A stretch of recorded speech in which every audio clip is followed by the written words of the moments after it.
नमस्कार. श्री स्वामी समर्थ सर्वांना. आजच्या व्हिडिओमध्ये तुम्हा सगळ्यांचं खूप खूप स्वागत आहे. स्वामी तुम्हा सगळ्यांना कायम सुखी ठेवो ही स्वामीचरणी प्रार्थना करते आणि आजच्या व्हिडिओला सुरुवात करते. तर आजचा व्हिडिओ असा आहे की उद्या आहे मोठी संकष्टी चतुर्थी. तर संकष्टी चतुर्थी असल्यानंतर आपल्या घरातील कोणतीही कठीण इच्छा आहे ती इच्छा पूर्ण होण्यासाठी आपण गणपती बाप्पाचा उपवास तर करतोच, आपल्या घरातील संकटे विघ्न दूर होण्यासाठी. त्याचप्रमाणे आपण काही सेवा पण करतो बाप्पाच्या. आपण सेवा करत असताना काही उपाय करत नाही, त्यामुळे आपल्याला त्याचं फळ मिळत नाही. म्हणून मग आपल्याला संकष्टी चतुर्थीच्या दिवशी उपवास करत असताना पण काही सेवा उपाय करणे तेवढेच महत्त्वाचे आहे. तर मग आपल्याला आजच्या दिवशी विड्याचा पानाचा प्रभावी उपाय करायचा आहे. आपली एखादी कोणतीही कठीण इच्छा पूर्ण व्हावी किंवा आपल्या घरातील संकटे दूर व्हावे यासाठी त्याबद्दलचीच माहिती आपण आजच्या व्हिडिओमध्ये घेणार आहोत. तर व्हिडिओ शेवटपर्यंत नक्की बघा. व्हिडिओ आवडला तर व्हिडिओला लाईक करा. चॅनलवर नवीन असाल तर चॅनलला सबस्क्राईब करा. तर आपल्या आयुष्यामध्ये असं प्रत्येक व्यक्तीच्या आयुष्यामध्ये अडचणी येत नाहीत असे नाही. कोणत्या ना कोणत्या अडचणी ह्या येतच असतात. तर त्या अडचणी दूर होण्यासाठी संकष्टी चतुर्थीचा उपवास केला जातो. आता कोणतीही चतुर्थी असेल तर ती चतुर्थी खूप महत्त्वाची मानली जाते. आता जर आपण उपवास केला नसेल किंवा काही महिला उपवास करत नसतील तर त्यांनी मग हा उपाय करायचा का? तर असे नाही, ज्यांनी उपवासच केला असेल त्यांनीच हा उपाय करायचा नाही. कोणीही हा उपाय सेवा करू शकतात. तर मग आपल्याला हा उपाय दिवसभरातून कधीही करायचा आहे. आता जर आपल्याला मासिक धर्म असेल महिलांना तर त्यावेळेस महिलांना हा उपाय करता येणार नाही. पुढील महिन्यात जी संकष्टी चतुर्थी येईल त्यावेळेस तुम्ही हा उपाय करू शकता. तर घरामध्ये सुतक वगैरे असेल तर मग घरातील कोणत्याही व्यक्तीला हा उपाय करता येणार नाही. तर आपली एखादी इच्छा आहे, मनोकामना आहे पूर्ण होण्यासाठी, कोणती कठीण इच्छा असेल ती पूर्ण होत नाही, खूप दिवस झाला आपण प्रयत्न करत आहोत किंवा एखादा व्यवसाय आहे खूप दिवस झाला आपण कष्ट करत आहे तर त्यामध्ये पाहिजे तसं यश मिळत नसेल त्यावेळेस मग आपल्याला विड्याच्या पानाचा एक उपाय करायचा आहे.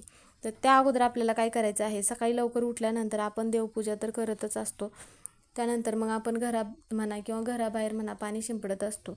तर घराबाहेर पाणी शिंपडत असताना त्या पाण्यामध्ये 2 थेंब गंगाजल टाकायचं आहे आणि मग ते पाणी घराच्या बाहेर शिंपडायचं आहे. ज्यामुळे काय होईल की घराबाहेरची नकारात्मकता दूर होते आणि घरातील वातावरण आणि घराबाहेरचं वातावरण सकारात्मक राहतं. त्यानंतर मग आपल्याला गणपती बाप्पाची मूर्ती एखाद्या तामणामध्ये घ्यायचं आहे आणि गणपती बाप्पांना अभिषेक घालायचा आहे. अभिषेक करत असताना ओम गण गणपते नमः असा मंत्र म्हणत अभिषेक घालायचा आहे आणि त्यानंतर बाप्पांना ज्या वस्तू प्रिय आहेत म्हणजेच की चंदन लावायचं आहे आणि लाल जास्वंदीचं फूल अर्पण करायचं आहे. 21 दुर्वांची जुडी बाप्पांना अर्पण करायची आहे आणि गुळ खोबऱ्याचा नैवेद्य किंवा तुम्ही मोदक बनवलात तरीही चालेल. आणि ह्या ज्या सगळ्या वस्तू आहेत तर ह्या वस्तू आजच्या दिवशी बाप्पांना आवर्जून अर्पण करायचं आहे. आता गणपती बाप्पा विद्येचे ज्ञानाचे देवता मानले जातात.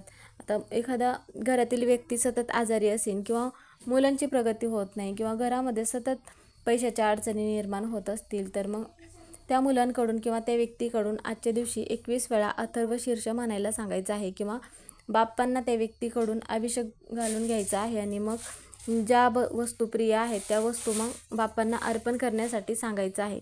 तर मग तुम्ही मंदिरामध्ये पण जाऊन बाप्पांच्या मूर्तीवरती अभिषेक घालू शकता किंवा मग तुम्ही घरीच अभिषेक घातलात तरीही हरकत नाही. त्यानंतर काय करायचं आहे की आपल्याला एक विड्याचं पान घ्यायचं आहे. ते पान मग स्वच्छ धुवून घ्यायचं आहे किंवा मग तुमच्याकडे गंगाजल असेल तर त्यावरती गंगाजल शिंपडायचं आहे आणि मग एक छोटीशी प्लेट घ्यायची आहे, त्यामध्ये ते पाणी ठेवायचं आहे. त्या अगोदर देवघरामध्ये एक दिवा प्रज्वलित करायचा आहे. आता आपण दररोज देवघरात दिवा प्रज्वलित करतो, पण त्याच्या व्यतिरिक्त एक वेगळा दिवा आपल्याला लावायचा आहे. तो म्हणजे पंती लावायची आहे आपल्याला. मग त्या अगोदर एक प्लेट घ्यायचा आहे. प्लेटामध्ये कुंकवाने स्वस्तिक काढायचं आहे. त्यावरती थोड्याशा अखंड अक्षता ठेवायच्या आहेत आणि मग आपल्याला एक दिवा प्रज्वलित करायचा आहे. दिवा प्रज्वलित केल्यानंतर दिव्याची पूजा करायची आहे. दिव्याला फूल अर्पण करायचं आहे आणि आपण जे विड्याचं पान घेतलं आहे तर त्या विड्याच्या पानावरती आपल्याला थोडंसं चंदन घ्यायचं आहे आणि मग चंदनाने आपली जी पण काही इच्छा असेल ती कमी अक्षरामध्ये इच्छा लिहायचं आहे. तर जर घरामध्ये पैशाच्या अडचणी निर्माण होत असतील तर आर्थिक म्हणून लिहायचं आहे किंवा घरामध्ये मुलांची प्रगती होत नाही किंवा घरात सतत एखादी व्यक्ती आजारी आहे, जी पण काही तुमची इच्छा असेल तर ती त्या पानावरती लिहायचं आहे आणि मग त्यानंतर अथर्व शीर्ष म्हणायचं आहे 21 वेळा. आता जर तुम्हाला अथर्व शीर्ष म्हणणं शक्य होत नसेल तर त्यावेळेस तुम्ही मोबाईलवरती लावून पण श्रवण करू शकता आणि त्यानंतर ते पान गणपती बाप्पांना अर्पण करायचं आहे. म्हणजे हा उपाय तुम्ही घरीच करू शकता. घरी गणपती बाप्पाची मूर्ती प्रत्येकाच्या देवघरामध्ये असतेच आणि ते पान मग आपल्याला दिवसभर ठेवायचं आहे आणि दुसऱ्या दिवशी एखादं स्वच्छ पाणी जिथे असेल तिथे मग त्या पाण्यामध्ये वाहत्या पाण्यामध्ये ते पान जे आहे विड्याचं ते पान सोडून द्यायचं आहे. यामुळे काय होतं की आपल्या घरामध्ये जे पण काही संकटे असतील, विघ्न असतील, तर गणपती बाप्पा दूर करतात.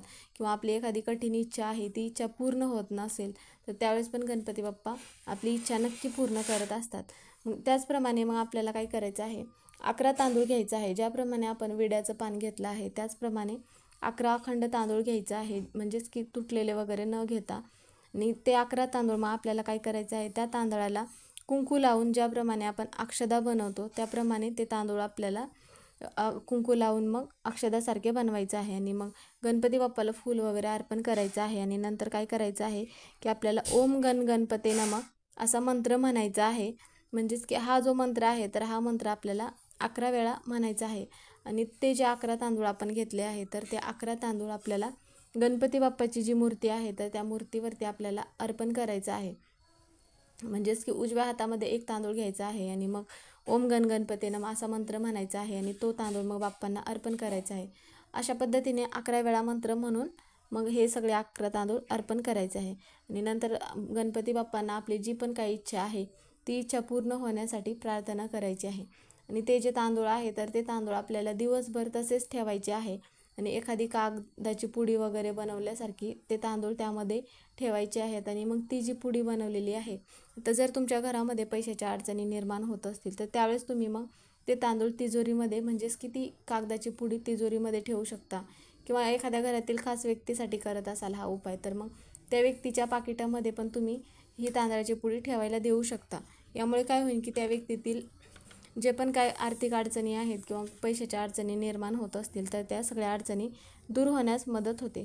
म्हणून मग आजच्या दिवशी संकष्टी चतुर्थी असल्यामुळे आपण उपवास तर करतच असतो, त्याचप्रमाणे उपाय केल्यामुळे आपल्या घरातील मुलांची म्हणा किंवा पतीची प्रगती होते, नोकरीमध्ये मुलांना यश मिळत असतं. म्हणून मग हा उपाय आवर्जून करायचा आहे. मग त्याचप्रमाणे एक दिवा पण आपल्याला गणपती बाप्पा पुढे लावायचा आहे. तो दिवा मग आपल्याला एक मातीची पंती घ्यायची आहे आणि त्यामध्ये आपल्याला हळद आणि कुंकू एकत्र करून त्या प्लेटावरती आपल्याला स्वस्तिक काढायचं आहे. आणि मग ती मातीची पंती त्यावरती प्रज्वलित करायचं आहे. आता हा दिवा आपल्याला तिळाचे किंवा तुम्ही मोहरीच्या तेलाचा पण लावू शकता. आणि त्यामध्ये आपल्याला थोडीशी हळद टाकायची आहे आणि पिवळी मोहरी पण आपल्याला त्यात टाकायची आहे आणि 5 काळी मिरी. आणि यानंतर दिव्याची आपल्याला पूजा करायची आहे आणि अथर्व शीर्ष 1 वेळा म्हणायचा आहे.